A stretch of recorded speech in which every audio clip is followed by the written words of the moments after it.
બનાવવાનું છે? સેવ ટામેટાનું શાક. તો ચલો ચાલુ કરીશું. આ પહેલા ગેસ ચાલુ કર્યો, થોડું તેલ માપસર,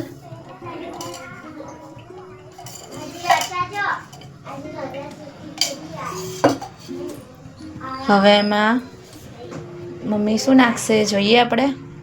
થોડી રાઈ, જીરું.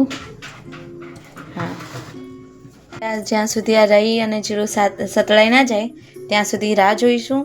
અને જ્યારે આ રાઈ સતળાઈ જાય પછી આગળ વધી. જો આ રાઈ સતળાઈ ગઈ છે, હવે એમાં થોડી હિંગ અને ડુંગળી અને મીઠો લીમડો નાખીશું અને એને થોડીક વાર સીજવા દઈશું.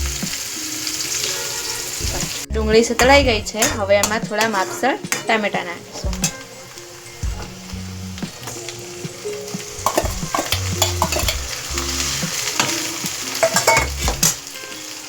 હવે તેમાં માપસર મીઠું નાખીશું.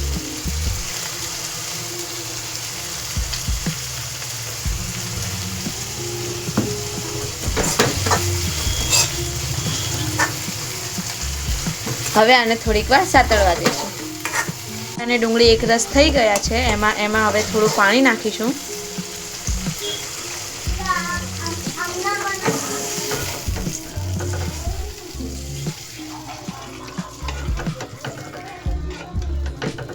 એમાં આપણે 2 ગ્લાસ જેટલું પાણી નાખ્યું છે.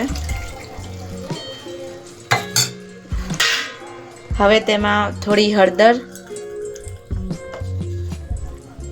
થોડું ધાણા જીરું, 2 ચમચી જેવું ધાણા જીરું અને તમે જેટલું તીખું ખાતા હોય એ પ્રમાણે મરચું.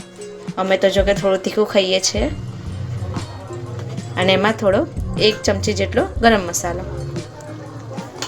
હવે તેને હલાવીને એને થોડું ઉકળવા દેશું.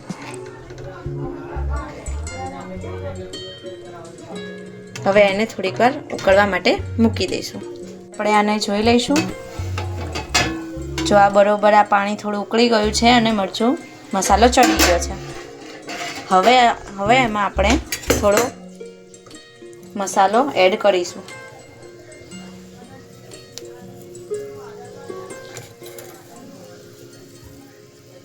આ થોડો સૂકવેલો મસાલો છે. બસ હવે એમાં આપણે આપણું મેન આઈટમ સેવ નાખીશું. હવે એને બહુ હલાવીશું નહીં જેથી સેવ તૂટી ના જાય. બસ એને થોડી અંદર નાખીને બસ હવે આને થવા દઈશું 5 મિનિટ માટે.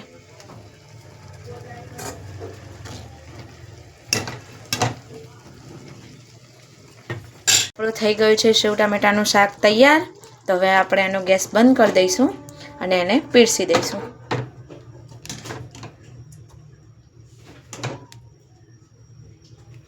તો ચલો તૈયાર છે આપણું કાઠિયાવાડી સ્પેશિયલ સેવ ટામેટાનું શાક.